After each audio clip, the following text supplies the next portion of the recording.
Japan एक ऐसा देश जो अपनी शांति, अनुशासन और अत्याधुनिक तकनीक के लिए पूरी दुनिया में जाना जाता है। कई लोग कहते हैं कि अगर पूरी दुनिया 2026 में जी रहा है तो जापान तकनीक के मामले में 2050 में जी रहा है।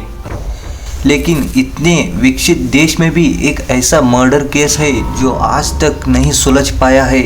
यह घटना 13 दिसंबर 2000 की रात टोक्यो के सेतागाया इलाके में हुई थी। उस घर में 4 लोगों का एक खुशहाल परिवार रहता था। 44 वर्षीय मिकियो मियाजावा, उनकी 41 वर्षीय पत्नी यासुको मियाजावा और उनके 2 बच्चे थे, 8 साल की बेटी नीना और 6 साल का बेटा रे।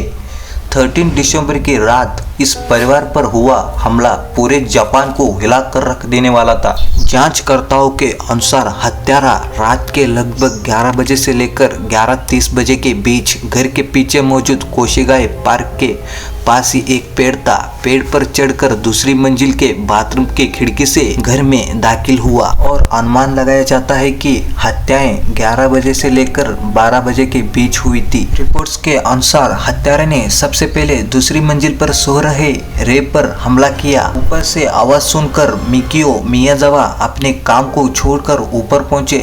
इसके बाद उन पर भी हमला किया गया। बाद में यासुको और उनकी बेटी नीना भी इसी हमले का शिकार बन गई। लेकिन इस केस को दुनिया के सबसे रहस्यमय मर्डर केसों में से एक बनाती है।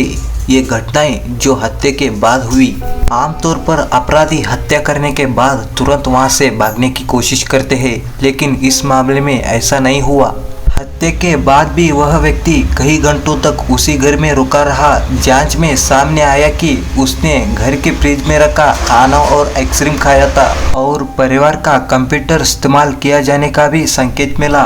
सबसे हैरान करने वाली बात यह थी कि हमले के दौरान उसे जो चोटें लगी थी उनका इलाज उसने घर में मौजूद फर्स्ट एड किट से किया था। इतना ही नहीं, वह अपनी जैकेट, टोपी, स्कार्फ और कमर पर बांधने वाला पैनानी की पैक भी वहीं छोड़ गया था। इस मामलों में जापानी पुलिस को हजारों सबूत मिले। डीएनए, फिंगरप्रिंट, कपड़े और कई अन्य महत्वपूर्ण सुराग जांचकर्ताओं के हाथ लगे।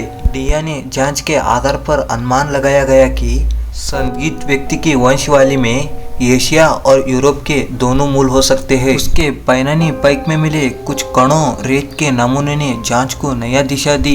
रिपोर्ट्स के अनुसार यह रेत विदेश के कुछ इलाकों में पाया जाने वाली रेतों से मिलती जुलती थी। लेकिन इतने सारे सबूत मिलने के बावजूद एक बड़ी समस्या सामने आई। हत्यारे के फिंगरप्रिंट्स और डीएनए जापान के किसी भी अपराधी रिकॉर्ड से मेल नहीं खाते थे। इसी वजह से यह भी शक जताया गया कि वह जापान के बाहर से आया हुआ व्यक्ति हो सकता है। इस केस की जांच इतनी बड़ी थी कि पिछले 25 वर्षों में लगभग 2,80,000 से अधिक पुलिस अधिकारी और जांचकर्ता किसी न किसी रूप में इस मामले पे काम कर चुके हैं। पुलिस ने लाखों फिंगरप्रिंट्स और डीएनए सप्लाईज की तुलना जापान और अन्य देशों के रिकॉर्ड से की, लेकिन आज तक आरोपी की पहचान नहीं हो सकी। इतने सारे सबूत, इतनी बड़ी जांच और वर्षों की मेहनत के बावजूद भी यह व्यक्ति आखिर कौन था, आज भी एक रहस्य बना हुआ है। उसने इसी परिवार को क्यों निशाना बनाया, उसका मकसद क्या था, हत्या करने के बाद वह घर से